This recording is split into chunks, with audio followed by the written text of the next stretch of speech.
Good evening and welcome to Prime TV News. I'm Chamla Guntilka and we will take a look at the headlines first.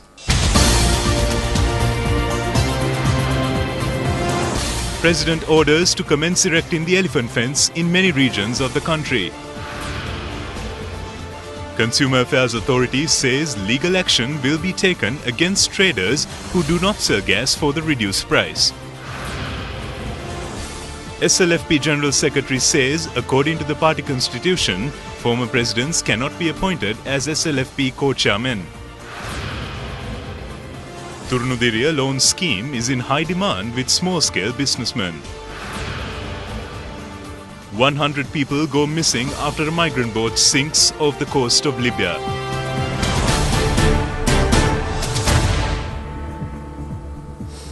President Maithripala has ordered to commence erecting the 2,500-kilometer elephant fence in many regions of the country. President has given the order during a discussion at the Presidential Secretariat on maintaining the elephant fence. The President has instructed to launch the constructions of the elephant fence according to a methodical plan. He pointed out the need to maintain the elephant fence properly to prevent human-elephant conflict and to renovate the elephant fence soon. It was revealed during the discussion that 1,860 Civil Defence Force members have been deployed to maintain the fence, but it was not enough. Therefore, the President instructed to take steps to fill the vacancies soon. Minister Sarath Fonseca, Chief of Defence Staff Admiral Ravindra Wijegunawardena and a group of people were present on the occasion. The government reduced the price of a domestic gas cylinder from last midnight. Many traders are selling gas cylinders for the reduced price. However, some traders say that they have problem to do so as district agents have not informed them about the reduction. Chairman of the Consumer Affairs Authority, Hasitha Tilakaratne, said that legal action will be taken against the traders who do not sell a domestic gas cylinder for the reduced price. More for local news. SLFP General Secretary Professor Rohana Lakshman Piyadasa says that according to the party constitution, former presidents cannot be appointed as SLFP co-chairman. He said this to media following a function in Kandy. A meeting between SLFP General Secretary Rohana Lakshman Piyadasa and Islam religious leaders took place at Katukale Juma Mosque in Kandy. Central Province Chief Minister Sarath Ekanayake was present on the occasion. SLFP General Secretary Rohana Lakshman Piyadasa said that the party constitution has allocated advisory posts for former presidents Chandrika Kumartunga and Mahinda Rajapaksa. He further said that the group of 16 who have left have not informed officially about their departures so far. Turunudiriya Bank of Ceylon loan scheme is in high demand with small-scale businessmen in the country. The Policy Development Office of the Prime Minister's Office implements the scheme with the aim of uplifting young entrepreneurs.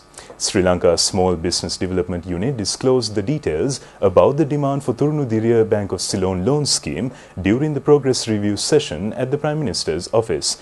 904 suitable businessmen who have met the criteria have been identified for the loan scheme. 519 of them have completed their business plans.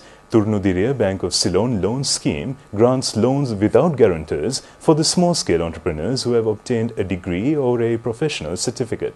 The program is jointly implemented by the Small Business Development Unit and all district and divisional secretariats in the country.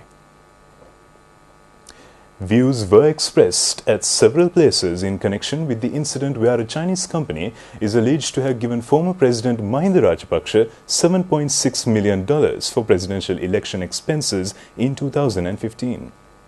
Minister Sagala Ratnayaka said that the New York Times newspaper has written about the frauds committed during the past. This is not only a bad reputation for the country but also public money. Minister P. Harrison said that the New York Times newspaper has clearly reported that former President Mahinda Rajapaksa has spent nearly $10 million for his election campaign, which is government money.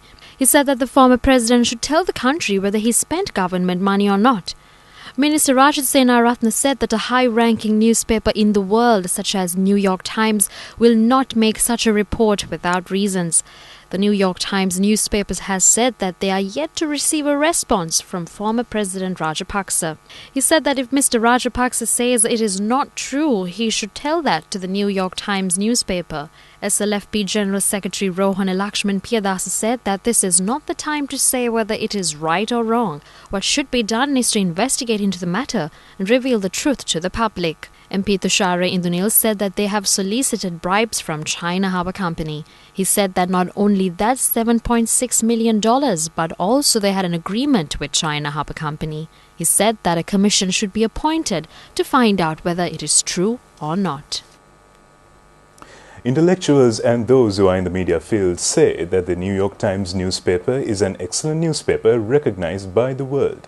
The New York Times is a highly respected, very credible broadsheet newspaper published from the city of New York in the United States of America. It was founded in 1851, and for more than 160 years, they have been covering news and providing analysis and perspective. And it is considered to be the most credible newspaper and news media outlet in the US. In that sense, they outrank the Washington Post and the Wall Street Journal. And the New York Times has earned this reputation. It is highly diligent and very, very cautious in the reports it publishes, the analysis it publishes, and in all that they print and publish online, they take full responsibility for the facts, figures, and the analysis. Sometimes we know that the New York Times takes weeks or months working on a single story because accuracy and getting everything exactly right is very important to them. They do fact-checking. They have in-house fact-checkers who repeatedly verify information before it goes out in print and online. So the New York Times is the gold standard, I would say, of news journalism. The topic about the New York Times article on Sri Lanka has come to the media's attention, and a number of controversies have been floated around. For me, I believe this also gives kind of a indication to Sri Lanka's media culture on one hand, and on the other hand, the social opinion constructions. To take this media news article from the New York Times, there had been two camps already. One camp saying hallelujah to this because they have got some material that they have been looking for all this time, and then trying to use that as a political leverage. On the other side of the camp is in completely utter dismal and denial of this fact that have been surfaced now. I think both these camps need to realize, number one, this article is about Sri Lanka. It is not about an individual. This article focuses on the expanding, unlimited manner of expansion of the Chinese kind of capitalism in Sri Lanka and elsewhere. So it is about an international political game which Sri Lanka unfortunately became a willing partner for their own benefits. Still on local news tonight, Minister Ranjit Siyambalaupitiya says that the country would have faced economic sanctions if President Maithripala Sirisena did not come to power in 2015. Minister Ranjit Siyambalaupitiya said that policy matters are more stronger than what can be seen physically. Expressing his views, the minister said that Sri Lanka's longest wall would be built to minimize the environmental damage caused by Norotchole power plant. Deputy Minister Buddhika Pathirana says that the price of a domestic gas cylinder was reduced according to the pricing formula devised to provide the public with a reduction of gas and crude oil in the world market. The minister said this during the ceremony to provide compensation for the people affected by inclement weather in Akurasa Divisional Secretariat area. The function was held at Akurasa Divisional Secretariat Office Auditorium.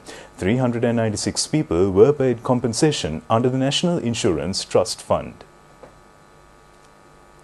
5 brigadiers of Sri Lanka Army have been promoted to the rank of Major General. 34 captains have also been promoted to the rank of Major. President Maithripala Sirisena has made the appointments. These officers have rendered a significant service to defeat terrorism. Brigadiers HGI Vidyananda, TJ Nanayakara, RBM Daudagala, SK Tirinaukarasu and PR Vanigasurya have been promoted to the rank of Major General. Chief Justice Priyasad Depp says that several programs will be implemented during the National Law Week to educate the public. He said this at the inauguration of the National Law Week 2018. The National Law Week inauguration ceremony was held at Kotte Municipal Council premises. Sri Lanka Bar Association provides legal aid free of charge during the program. An exhibition related to the law sector takes place today and tomorrow at Kotte Municipal Council premises. A group of people, including Western Province Chief Minister Isura Devapriya, were present on the occasion. Human activities have polluted water in the Central Hills. Electricity is generated by collecting water in the reservoirs in the Central Hills. Castle Rig and Mausagale have a significant place in this regard. However, polythene, plastic and solid waste can be seen on the surface of these reservoirs. These reservoirs provide water to 5 power plants of the Lakshapana Power Plant Complex to generate electricity. It is reported that improper waste disposal by local tourists as well as residents in the area have contributed to this situation. It has become a threat to aquatic life, plants and environmental beauty. 3 suspects along with elephant purrs have been arrested in Dankotua area. The suspects have been arrested following information received by Dankotua police. They have been arrested with 3 elephant purrs at Dankotua Moronkulia area. The suspects have made plans to sell the elephant purrs for 3.5 million rupees. The suspects, who are in the ages of 31, 42 and 47, are reported to be residents of Moravava and Giriulla areas. That's all the news we have for you today. Prime TV News returns tomorrow, and in the meantime you can make www.itnnews.lk your go-to source for the very latest in news from home and overseas. I'm Chamila Gundirka signing out. Good night.